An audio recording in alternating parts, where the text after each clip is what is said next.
ফিলিস্তিন কেবল একটি ভূখণ্ড নয়, ফিলিস্তিন এক গৌরবময় ইতিহাস, এক পবিত্র আমানা, যার মাটি আল্লাহর নবীদের পদচিহ্নে ধন্য, যেখানে মসজিদে আকসা অবস্থিত, যা ইসলাম ধর্মের তৃতীয় পবিত্র স্থান। এই ভূমির প্রতিটি ইঞ্চি আজ রক্তে ভিজে যাচ্ছে, আর আমরা মুসলিম উম্মাহ চুপ করে থাকি। রাসূলুল্লাহ সাল্লাল্লাহু আলাইহি সাল্লাম বলেছেন, যে ব্যক্তি কোনো জুলুম দেখে এবং তা পরিবর্তনের চেষ্টা না করে, সেই ব্যক্তি জুলুমকারীর অন্তর্ভুক্ত। আমরা কি সেই সাথী হয়ে যাচ্ছি?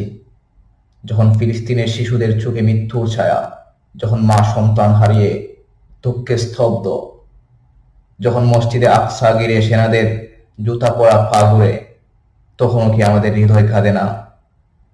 আমরা নামাজে হাত তুলে বলি, ইয়াকা নাস্তাইন, আমরা কেবল তোমারই সাহায্য চাই হে আল্লাহ।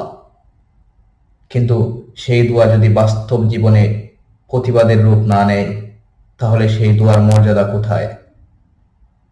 ফিলিস্তিনের মানুষেরা কেবল তাদের ভূমির জন্য নয়, বরং পুরো মুসলিম উম্মার মর্যাদা রক্ষার জন্য রক্ত দিচ্ছে। তাদের চোখ আমাদের দিকে তাকিয়ে আছে। তারা জানে মুসলিম উম্মাহ এক দেহের মতো, এক জায়গায় ব্যথা লাগলে পুরো শরীর কাঁদে। কিন্তু আজ উম্মাহ সেই ব্যথায় অচেতন।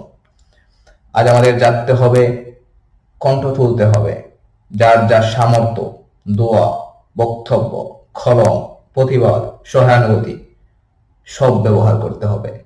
ফিলিস্তিনের প্রতি আমাদের দায়িত্ব কেবল রাজনৈতিক নয়, এটি একটি ঈমানি দায়িত্ব। আল্লাহ তাআলা পবিত্র কোরআনে বলেন, তোমরা ন্যায়ের পক্ষে দাঁড়াও এবং সাক্ষ্য দাও আল্লাহর জন্য, যদিও তা তোমাদের নিজেদের বিপক্ষে হয়।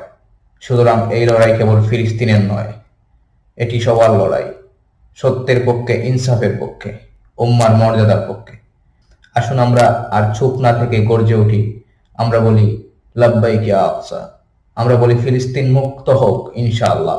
এবং বলি, যতক্ষণ পর্যন্ত ফিলিস্তিনে ইনসাফ ফিরে না আসবে, ততক্ষণ পর্যন্ত আমাদের প্রতিবাদ, আমাদের দোয়া, আমাদের দায়িত্ব শেষ হবে না। আল্লাহুম্মা আনসুরনা ইখওয়ানিনা ফি ফিলিস্তিন।